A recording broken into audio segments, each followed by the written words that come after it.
Good day to one and all present here. It takes great pleasure to host today's MSP Essentials with Manage Engine episode. Allow me to introduce myself. I'm Nisangan, an IT evangelist with Manage Engine MSP Solutions. And here's the agenda for today's session. We will first discuss about who we are and how we help the MSP community, followed by addressing some real-time endpoint management challenges. Towards the end, we will focus on our vision for MSPs and MSSPs, followed by a live Q&A session. However, if you have any questions during the course of the episode, feel free to post them in the Q&A section. My panelists will be answering them there and live. So let's get started with the About Us section. So we Manage Engine are a division of Zoho Corporation. As you all know, Zoho Corp is a SaaS major and we have established since 1996, and we have expanded and upscaled through multiple verticals like Manage Engine, Control, and a lot more. And recently, we have launched Zakia, a POS solution penetrating the B2C market as well. And here's a quick overview about Manage Engine. So, as a managed engine, as a software development vendor, we have been in the market for 20 plus years, building 120 plus application with 5,000 plus employees and distributing them across 190 plus countries for multiple organizations. And as for managed engine MSP solutions, we focus on repackaging the software for MSP centric use cases, and we have a special team to help you with the software and consultation purposes to benefit for a greater good. And here is a portfolio on how we enable MSPs and MSSPs to do so. We focus on RMM, PSA, and IT security through multiple products developed and hosted by us. Trust, this gives you a picture of who we are.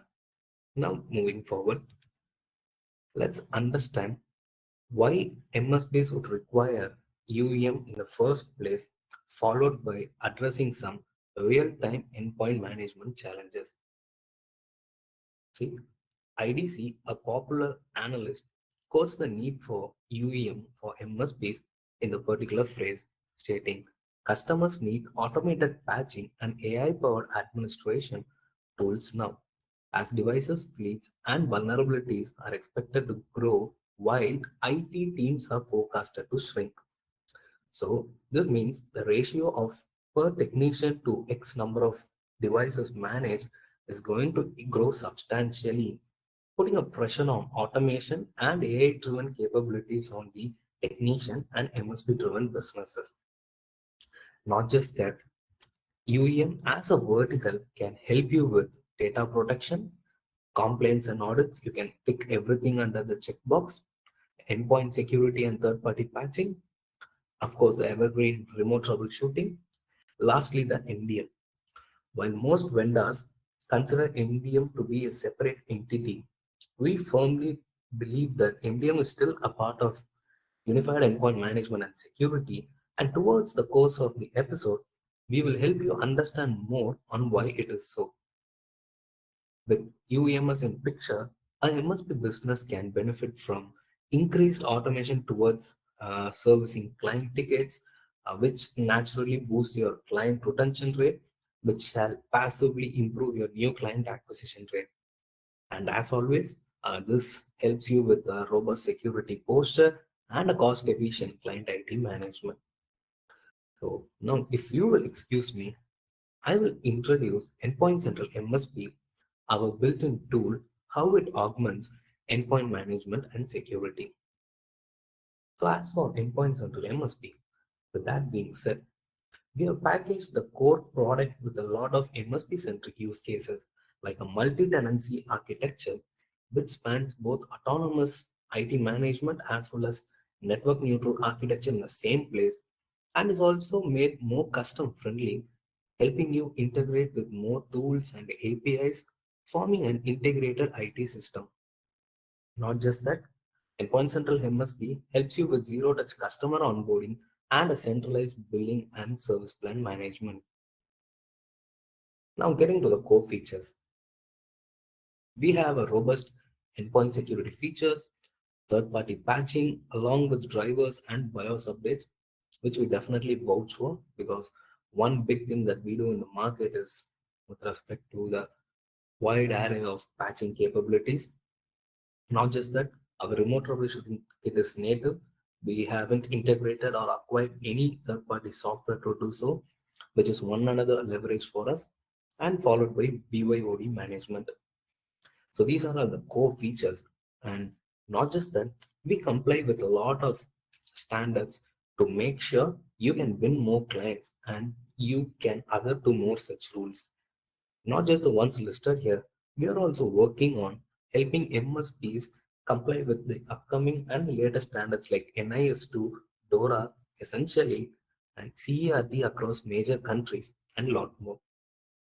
So that being said, I will now explain how the product as an endpoint central MSP works in the backend and how it benefits your business. Considering the architecture, we will segment it into two halves. The first will be your MSP business side, and the second one will be your customer end. So, as for the MSP side, you have the server. You can access the cloud server through a web console. This server will be integrated with the manage engine repository server and a notification services channel. The manage engine repository server will house all the installables considering your patches and software. Say you want to deploy a patch or a software, the installable will be downloaded from the vendor side and then stored in the central server through this patch repository, which is the repository server, to facilitate proper movement of data from one end to another end, not by having a data lagging in one place or other. So we make sure the data is in transit and doesn't log at any place. As for notification services, when you go for MDM, you would require FCM or ABM APN as such concepts, such channels to leverage push notifications. So to leverage push notification, we have this notification services party. Not just that, say you want to perform any operation on demand, something that's wherein you want to initiate the communication from the server instead of a client in your traditional client server architecture. You can leverage the notification services. With the MSP side covered, I'll just explain how it works in the customer end. So let's consider two customers. The first being customer A and the second one the customer B. So as for customer A, you will install a distribution point which will further act as the AD connector to populate the AD information from the customer's environment to the central server. As for customer B, he has multiple branch offices, say Norway, Sweden, Spain, and a lot more places. You need not necessarily install the AD connector in every network, but you can install the AD connector in a network where the AD is installed, leaving all the other distribution points to act just as the distribution point. So now with the distribution points and the AD connector installed, you can onboard the endpoints and manage your client endpoints. Since we follow the client server architecture, the agent and the server should be in contact to relay the information and deployment policies. We follow a 90 minutes refresh policy rule. This is to make sure the server doesn't choke. Meaning, say you manage 9,000 plus client endpoints spanning across multiple customers, and all the 9,000 endpoints contact your server at once, which leads to a decent bandwidth choking. However, when this 9,000 is divided by 90, you have just 100 endpoints contacting the server, which gradually reduces your load on the central server. This one such algorithm we have ensured for a seamless network transmission. And not just on cloud, our solution is available on on-premises as well. Or if you have subscribed to any third-party cloud services like Azure or AWS, you can host the server on such cloud services and get started with your endpoint management. Now that the product architecture is explained, I'll head to the next section where we will discuss some real-time endpoint management challenges and how we resolve it. So let's get started with onboarding. Say you manage to pull off a contract, you now have a big deal, and the next step will be integrating your services into their network. So the best thing would be to install an agent, manually run some auto checks, send your client, send your technicians, and a lot more. But I'd like to empathize the need for increased automation here because recent stats show that the ratio of corporate endpoints shipped to IT technician will move upwards from 6,000 to 1 to 10,000 to 1. So close to 100% growth for the endpoints managed per technician will increase more automation requirements and AI-driven requirements on the technician shoulder. And that is why we have developed a simple workflow with increased level of automation to ensure that you have a seamless onboarding of customers. Much like anyone, you can get started with creating a customer profile followed by a virtual customer environment setup. Say, as discussed during our product architecture setup, you have a customer having locations at Norway, Sweden, Switzerland, and many places. You can create a virtual environment within the endpoints into MSP, sorry, and onboard devices likewise to make sure they are not just geographically located, but also they are virtually in the product located likewise. So once done, you can establish the AD connection for the domain integration followed by device onboarding and device provisioning.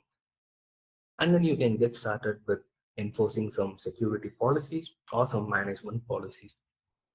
By doing so, you will now be pushed to a place where you just monitor and troubleshoot those devices remotely. You'll have a better picture on what your customer requirements are and how much time and efforts you invest, which will help you determine the billing and contract process. So you can create a service plan, associate some bills, integrate with the payment gateways, do some account management, and get the contract running and improve your client retention rate.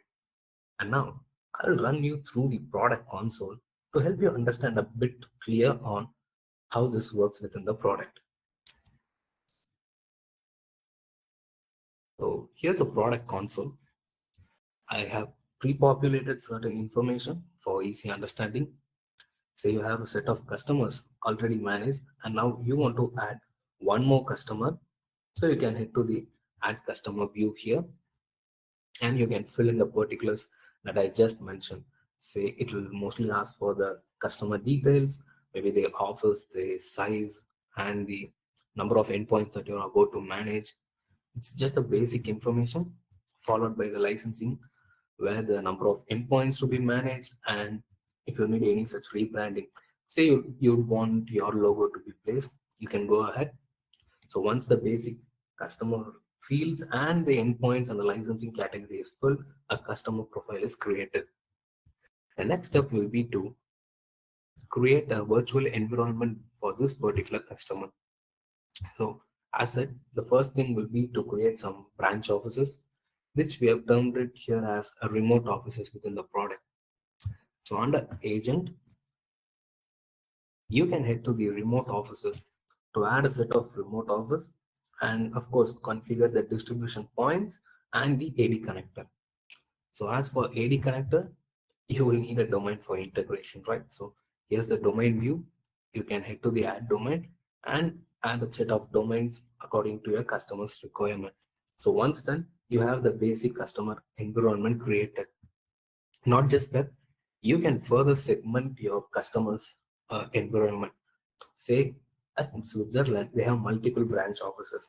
So what you can do is you can create a smaller groups to further segment. So under custom group, you can create a policy to define the endpoint. Say under Switzerland, they have three branch offices. Say you can mark it as 1, 2, and 3 and have devices onboarded accordingly to 1, 2, and 3. So you can further segment it accordingly. So once all your segmentation and networking is done, You can get started with device onboarding, device provisioning, and enforcing some security policies and monitoring them. So all these features are available in the tabs adjacent to this admin view. So once you're done, you will have a asset, you will have a basic idea on how much time and the SLAs are met and how good is going. So you can then head to the service plan view to create a service plan for that particular customer. You can even customize the currencies, and you can come up with a lot more customizations on how this bill needs to be processed, either monthly, quarterly, or annually. So once the service plan is written down, you can associate it with a particular customer and get started with your billing. A handful, not just a handful, a lot of our partnered MSPs leverage our open APIs to integrate with third-party payment gateways to process the billing and automatically update the status here to paid or unpaid or it's overdue likewise.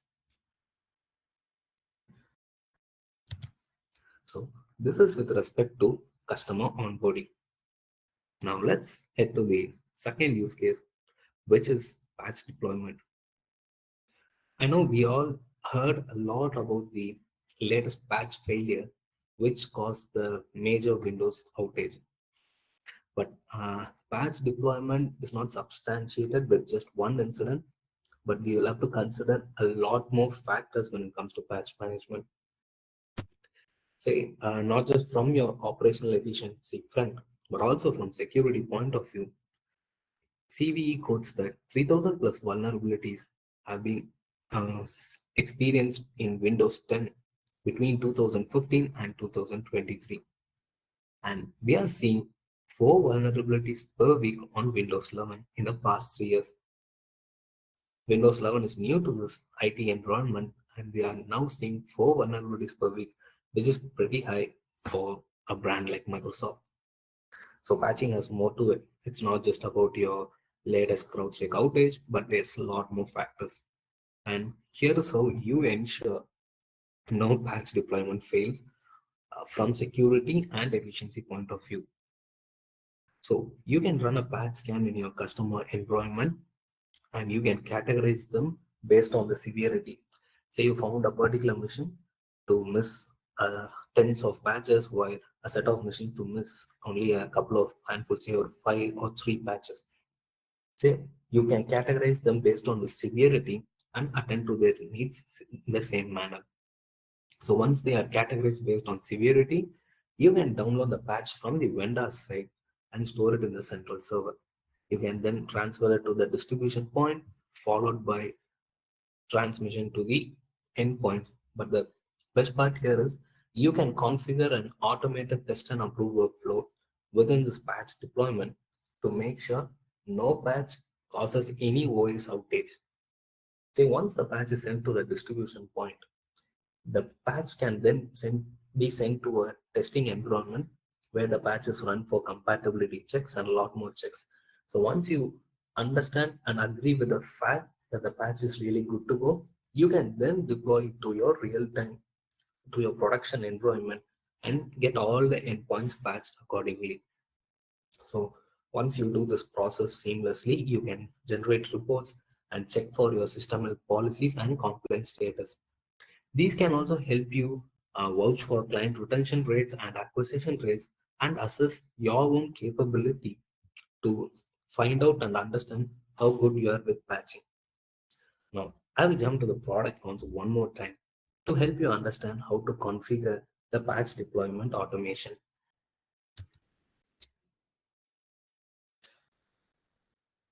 So here's the patch management window.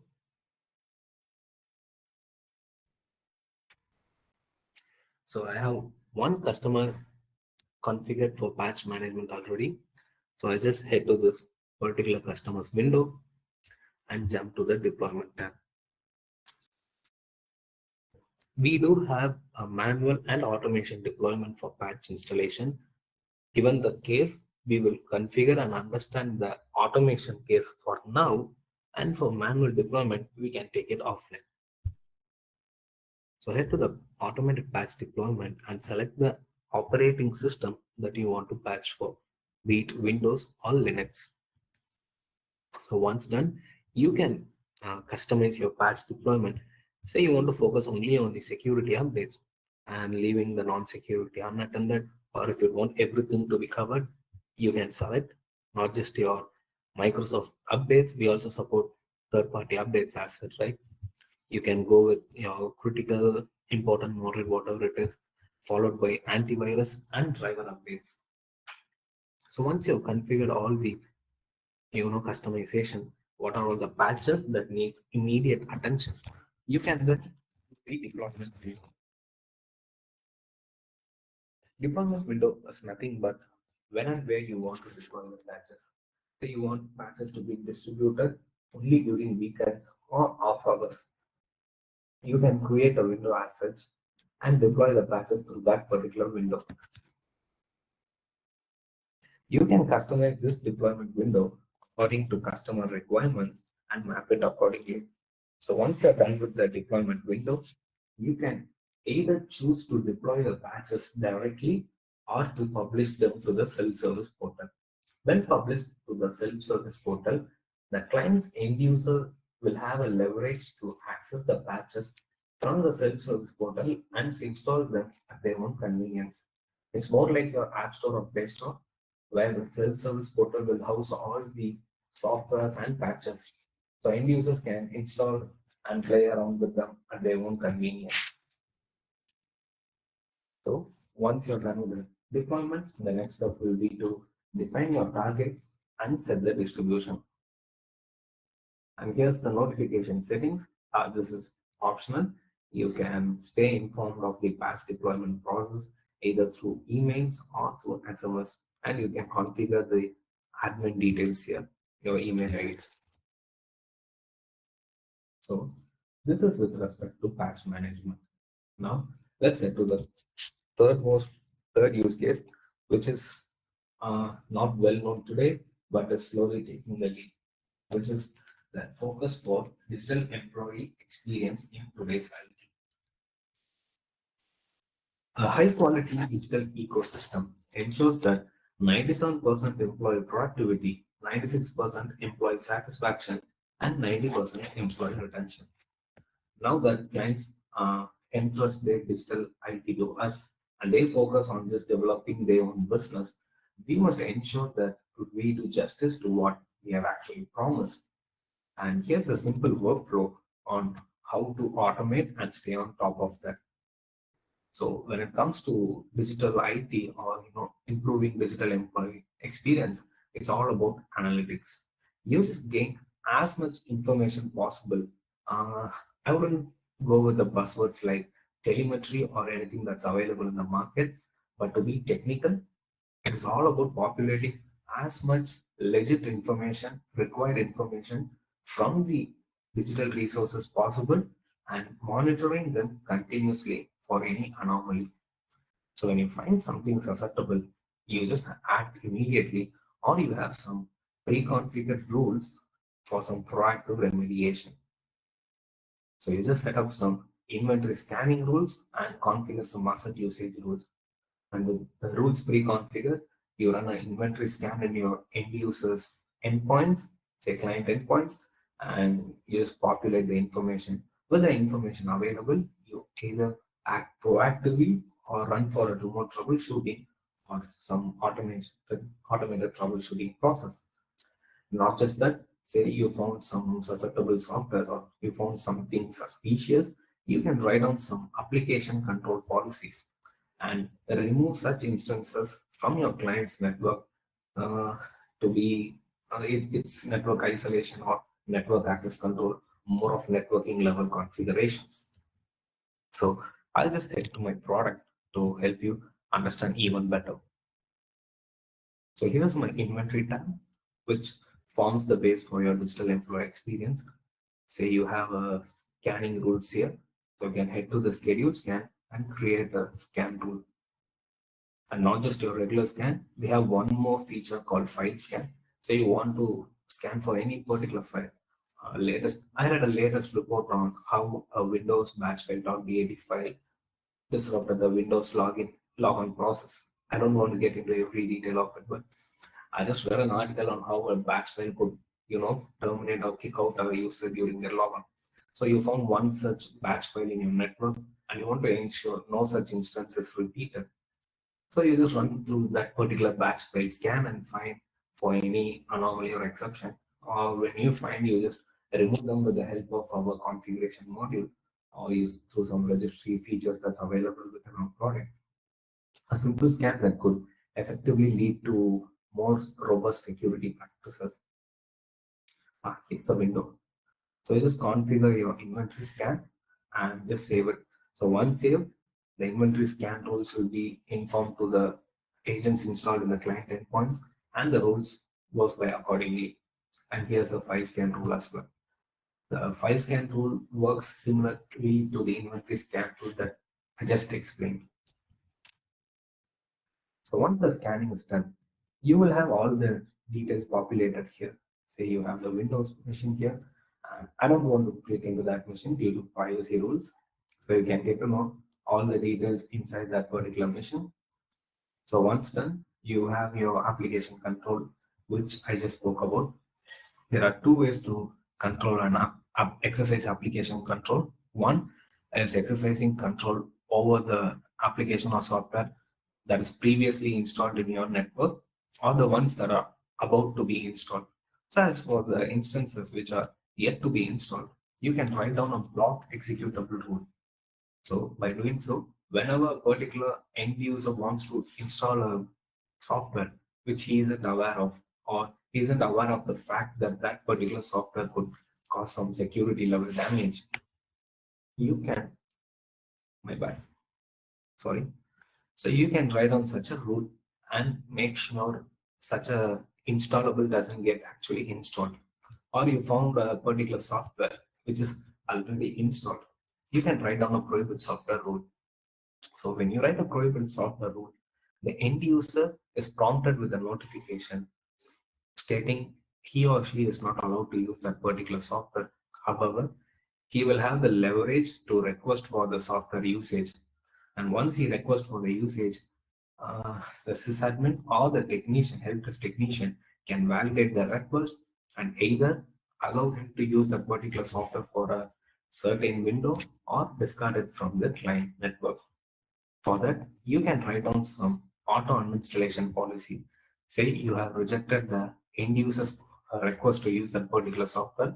So once rejected, you can configure some rules to make sure after so and so time, this particular software instance should be removed from the client's network. So this is how your application control works alongside digital employee experience.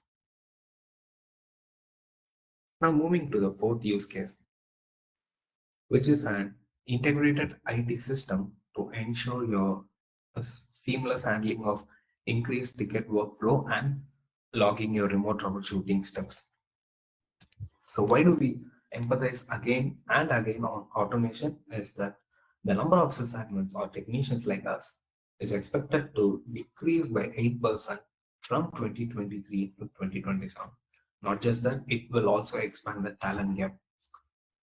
So given this challenges, we should make sure not just the customer facing roles, but also the back-end folks who work on the technical stuffs are equipped in both the channels to make sure they attend to client needs with more efficiency. So and again, not just from your technician's point of view, but also from the tools point of view, we need to make sure that the tools are not just customer friendly or back-end friendly. It is more of an integrated approach.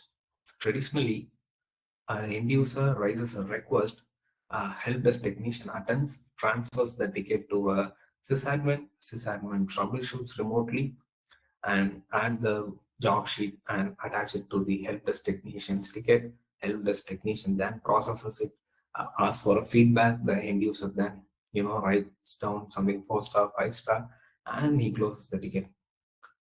To reduce the time lag, what we have done is we have just integrated the help desk as well as the endpoint central MSP.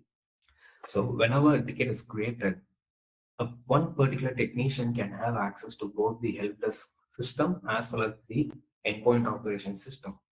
So when the two channels are integrated, he can check the ticket created and jump to the endpoint central MSP console, troubleshoot that particular endpoint remotely, write down the work log, attach it to the help desk system, and jump to the help desk system for an automated feedback system and close the ticket. So this is a process where you need not have to juggle the ticket between multiple parties. Instead, a single person through a single unified or integrated dashboard can resolve such queries. So here we have a tools feature. This just does not hold your remote troubleshooting. Uh, I mean remote control. We have a lot more options like system manager, remote shutdown, wake on LAN, and a lot more to facilitate your remote troubleshooting. So wake on LAN comes in handy when you deploy some critical patches. Say you want to deploy critical patches right away, but you find a particular endpoint to be turned off. You can use the wake on LAN feature to turn on that particular machine and install the patches right away. So not just for patches, there are a lot more interesting use cases with wake on LAN. So heading back to our remote troubleshooting scenario. So you have a computer here. All you have to do is just head to the connect button and connect it with the that particular endpoint, say client endpoint. So you to facilitate your remote troubleshooting to be more HIPAA compliant, to more HIPAA friendly, you have the user confirmation option here. So you can enable some privacy rules for user confirmation and make sure your remote troubleshooting process is HIPAA friendly. And you have a few more settings which is integrated with your remote troubleshooting process. Say you can blacken the monitor, disable keyboards, and I don't want to get into every line item, but there's a lot more customizations available when it comes to remote troubleshooting. Since it's a native troubleshooting tool, we were able to come up with a lot more stuff like this. So once you're done with the remote troubleshooting, the sysadmin will be prompted with a work log. So he can write down the queries and remarks and submit it. So once submitted, it replicates in the endpoint central MSP and the service desk system as well.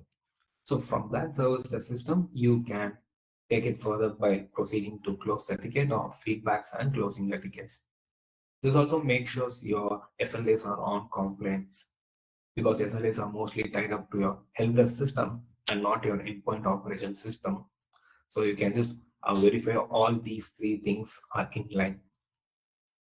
So heading to the penultimate scenario of the day, which is one another automation scenario for device provisioning. So we all agree with the fact that we spend more time on repetitive tasks across the usual common areas. So how do we reduce the repetitive time spent is a question here.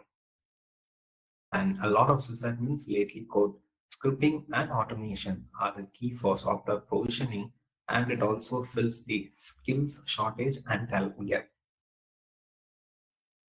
So when it comes to device provisioning, the most spoken things are booting up a particular endpoint with all the basic features like Wi-Fi, user management, all the basic security rules like USB, peripheral device management, basic application control checks, and deployment of software. So these are the most common use cases that we as technicians encounter day to day. And how do we automate this? There are two ways. One is the software, and the second one will be loading your endpoints with the basic security and the management features. So as for software, you can there are two ways. One, you can leverage our templates, wherein almost all the software in the web is available in the form of template. It's just the metadata. You select a template, wrap it up with pre and post configuration rules. Say before installing a particular software, you want to run a checksum validation or to check for the space availability in the particular machine. You can have a lot more use cases as such and package the metadata with such pre and post configuration rules, create a package. Once a package is created, the package will then be distributed to the client endpoints through the distribution point. When sending or when in transit, the distribution point will then forward the metadata and files to the end user machine. So once read, it will download the files from the vendor side.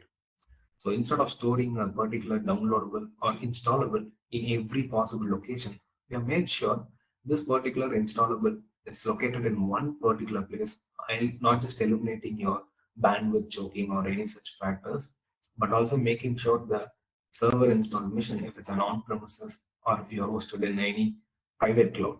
So it also helps you with the storage needs. You needn't have to host a lot of files in your server installed machine. Instead, you can just have things in transit. So then when the metadata reaches the end user machine, the software gets installed directly. So this is with respect to software distribution. However, when you find clients to come up with any particular in-house developed apps, you can manually upload them to the central server, package it with pre and post configuration tools, and then send it to the client endpoints. So this is with respect to software distribution. The next will be your configurations and policy management. So we, Endpoint Central MSP, support 50 plus configurations for Windows, Mac, and Linux. And when it comes to NPM for Android, Apple, Video, Chrome, TV, or any rugged devices or OEM devices, we have n number of configurations available. Even for we have a dedicated OEM configuration window housing 30 plus configurations to facilitate your policy management. So you can navigate to these windows, cherry pick the required configurations, and customize it. It's our product is very custom friendly to make sure it best fits your MSP centric requirements. So you can cherry pick your configurations, customize all the configurations, cherry pick, and then distribute it to the endpoints. These configurations and software gets installed following the 90 minutes agent refresh policy rule, which I mentioned. So the agent contact the central server once in every 90 minutes, and it doesn't contact every now and then. I'll just quickly run through the product window on where things are. So here you have the software deployment window, and here's the templates view. You just go to the template and you find a lot of templates available here. These are just the metadata. Say I want to install the VS code for one particular endpoint. So I just hit there, and here's the location to download the installable. So you just create a package. So once a package is created with all the pre and post configurations, it will be listed here. So you can then select a package and distribute it to any particular endpoint or any particular set of endpoints. You can define the targets on multiple permutations and combinations. You can filter them based on the customer level, domain level, or any segmented levels like groups or any further groups, or on endpoint level. Not just including, you will also have the option to exclude any set of particular devices or a particular subset of devices from a set of configurations and software deployment.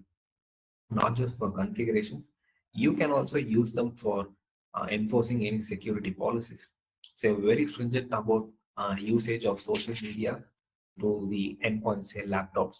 You can definitely enforce them to all the machines, but considering the marketing team's load, they might have to post some content on the LinkedIn, or they must be regularly updated with LinkedIn. Under such cases, you can exclude the LinkedIn domain usage for marketing team alone. So such exclusion policies are also available within our product. So you can head to the configurations window, and here you can select the operating system to be Windows, Mac, or Linux. Considering the saturation point for Windows, I'll just head to Mac here. Say you just want to configure say okay, per app VPN. We have one particular application. Say a particular customer isn't much concerned about the cache coughed upon your VPN systems. He just wants the things to be secure. You can just head to the VPN, per app VPN.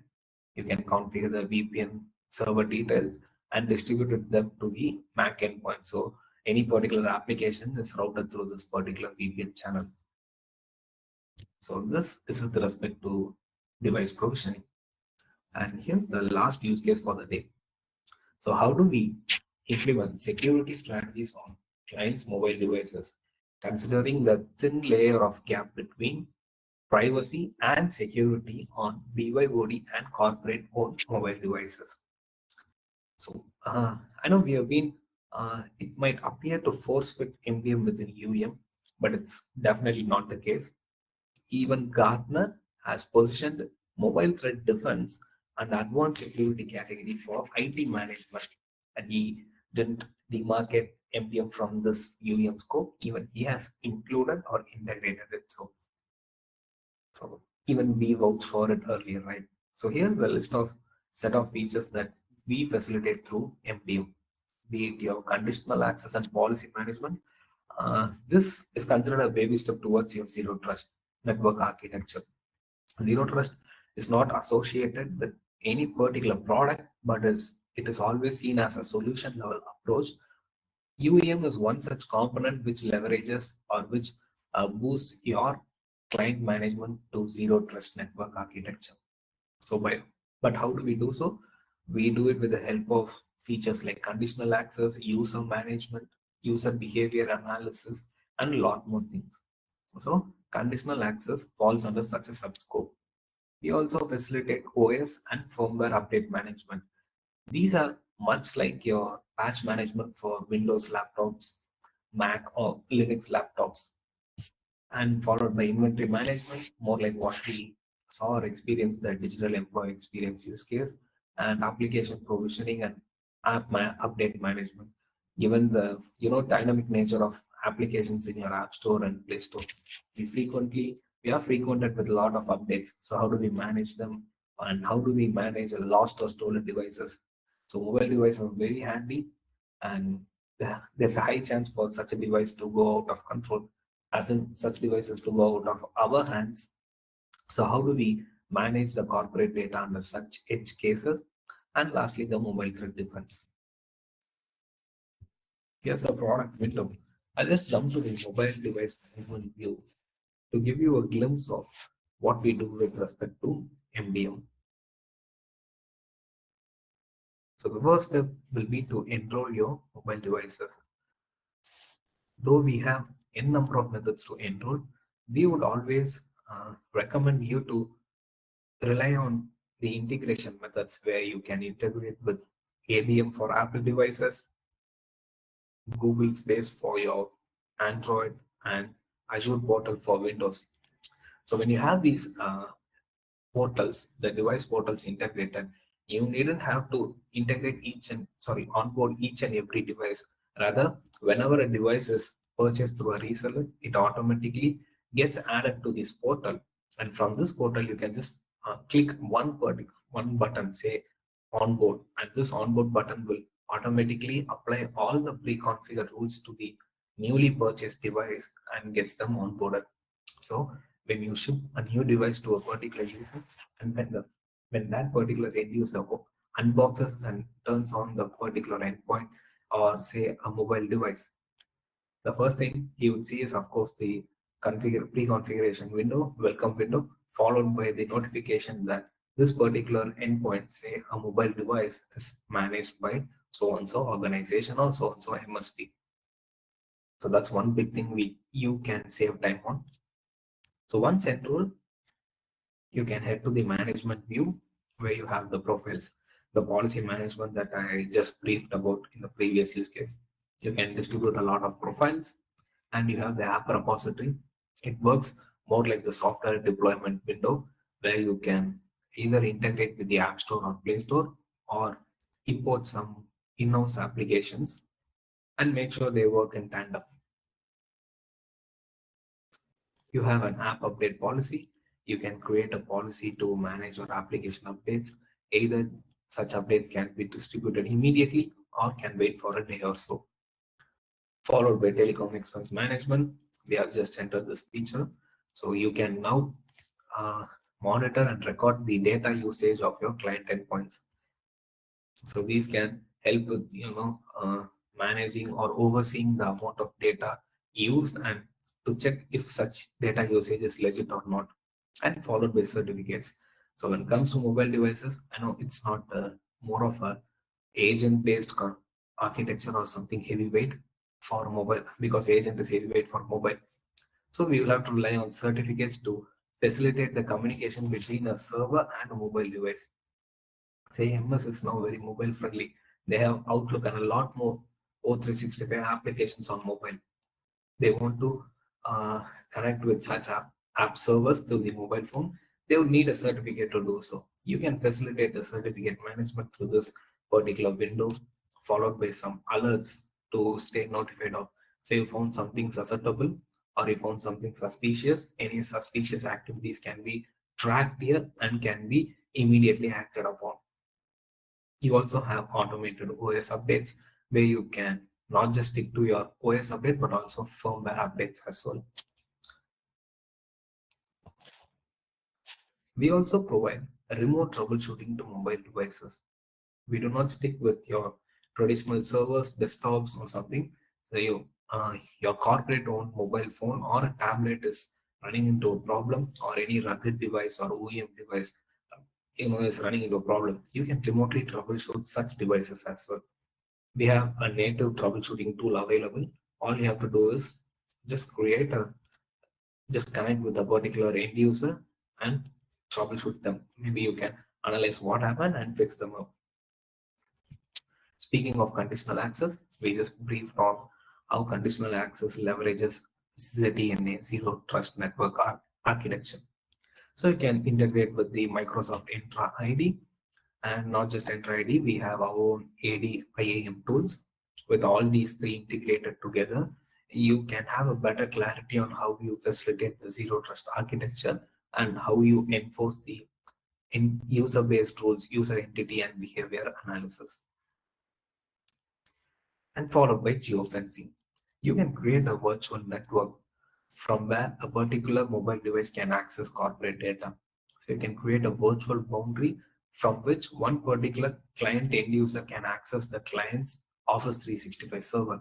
And when that particular device is found elsewhere outside that virtual boundary, she or he cannot access the Office 365 server, considering the dynamic and the risky use case of a mobile phone. So inventory tab is more like your digital employee experience that we spoke for your servers and lockdowns. Considering, and again, it just repeats, considering the mobile devices, and we know see a lot of people, even I know a couple of people attending this webinar are using their mobile phone to access and attend this, right? So considering they more in more intrusive into your corporate usage and access data access, I think Dex applies to mobile devices as well. And let us not restrict ourselves to mobile devices for MDM. It's tablets, rugged devices, OEM, point of sale devices, kiosk, and a lot more. So all the data will be available here, and followed by your mobile threat defense. Sorry, I ran out of problem. Yes, you have the mobile threat defense here. Today, we integrate with Checkpoint Harmony for this mobile threat defense. So once integrated, all the device data will be available in both the dashboards, and the Checkpoint Harmony will install a set of APIs in the particular endpoint, mobile or tablet or rugged device. And this particular set of APIs will scan the machine regularly and keep yourself informed of any suspicious activities or malicious activities. So once you found any such thing, you can jump to a profiles view, configure a policy to counterattack the presence of such a suspicious activity. So we are also working on some detection engines, something that's native and inbuilt to detect the presence of such anomalies and fix them up internally. You will have this available anytime soon in the near future. And these are some of the real-time use cases that I'd like to share from my end and help you understand more on how UEM can accelerate the MSP's growth. And there's one more thing that I would like to add here, which is our approach towards coexistence. We have Endpoint Central MSP so custom friendly to be integrated with service desk plus MSP for your, not just for your ticketing but also for asset management, business operation management, account management, and a lot more. And Analytic Plus for your Power BI dashboards and data driven insights, ConnectWise, Zendesk, and we have a lot of open APIs. You can leverage these open APIs to build your own custom friendly use cases and get started. Not just that, We are working on a lot more integrations and are open to any integration invites. So you want to integrate a particular software of yours with ours, please let's get on a call offline and understand the credibility and metrics of it, and we shall go for the integration. You will also see a more approach towards coexistence where we exist with our peer software vendors, like we now exist so user friendly with ConnectWise, Intune, and a lot more peer vendors. You'll also see this expanded to more such players. That being said, excuse me to introduce the offer on Endpoint Central MSP. I'd like to extend this personal invite to the attendees here. So we have been distributing a license where a particular MSP can manage 250 client endpoints with no upfront cost. A license to do so will cost you 4,695 US dollar, but we are ending this, but we are actually distributing this offer to MSPs where they can purchase this at 0 US dollars, and this offer ends on October 31. So if you want to take advantage of it, it's just the last 15 days. So please make sure you just fill up the form and get your access redeemed. So heading to the last section, which is our vision for service providers for MSPs and MSSPs. So we are integrating the three major verticals for MSPs, which is PSA, ARMM, and IT security, and building a common platform, a more common integrated dashboard, and a technology channel, which is very lightweight for your enhanced IT service delivery, increased monthly recurring revenue, and improved client retention rate. So such an integrated and a unified lightweight channel will ensure of all these three checkbox, and you can also definitely leverage these advantages to acquire new clients as well. So I think that's it from my end. So if you have anything to add, please send them along in the Q&A section. I'll be answering them live.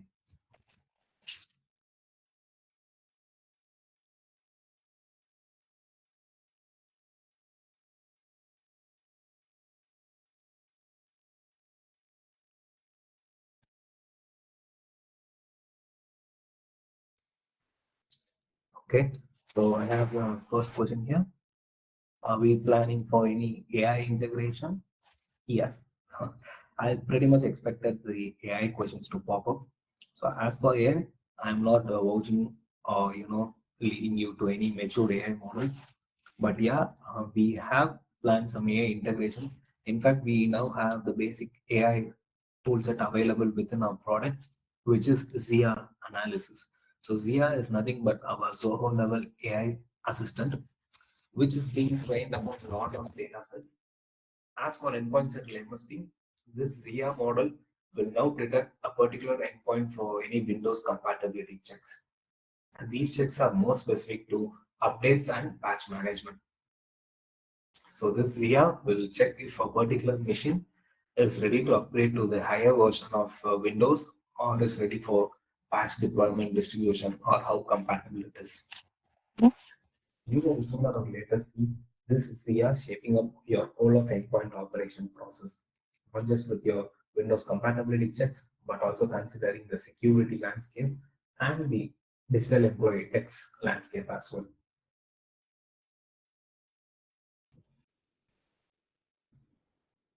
So the second question is about remote troubleshooting, where okay, it's about remote troubleshooting, where a particular end user wants his site's technician to join the session, meaning we as an MSP are sending out a technician, and the customer technician along with the end user needs to run the remote troubleshooting session. Yes, our remote troubleshooting session facilitates multi-technician support, meaning you can have multiple technicians joining a particular joining a single remote troubleshooting session and fixing the remote endpoint. You can do it either ways. Either you can have multiple parties from your MSP business to attend the session, or you can have someone from your team and from the client's team to co-join and fix that machine remotely. So as for multiple technicians, yes, we do support. Okay. Yes, that question is about what I teased earlier. It's about patch management on how do we prevent the latest patching outage, Windows outage. Yeah, I mentioned it earlier, right? So we have a test and approve workflow. So before sending out your patches from distribution point to the client endpoints, you can buckle up with the TNA workflow, which is test and approve workflow. You can define a set of machines for your testing purpose. So once the patch rolls out of your distribution point, it directly falls into this TNA structure workflow. The patches are distributed to a sample machines, and you can just test it for, allow the machine to function for maybe 5 days or 10 business days. So once you find the machine to function properly, you can then understand and analyze, okay, if things are good to go, you can then send it to the end users or the real-time employment. You can, of course, configure these automatically and just monitor the reports to make sure no such mishaps happen.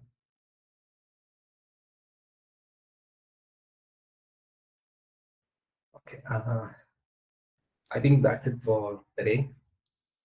That's great. That was great connecting with you. And if any one of you wants to have a detailed discussion on how a product works on any technical level discussions, please book your appointment in the link here.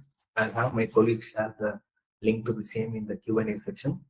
Please book your appointment there. We will definitely check our schedule and get back to you at the earliest. And our next episode is about taking operations and global monitoring best practices, which falls on October 22, 2024, which is the same timings. So please make sure you guys join the session as well.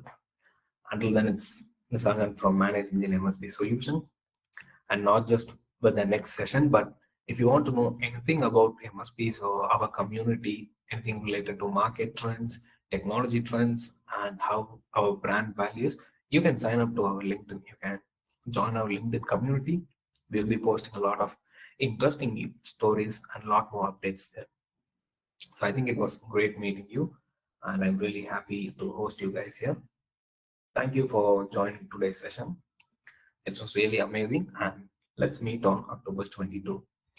So if you guys want more details and more updates, you can sign up to our LinkedIn. Thank you. Thank you all. Thank you for joining.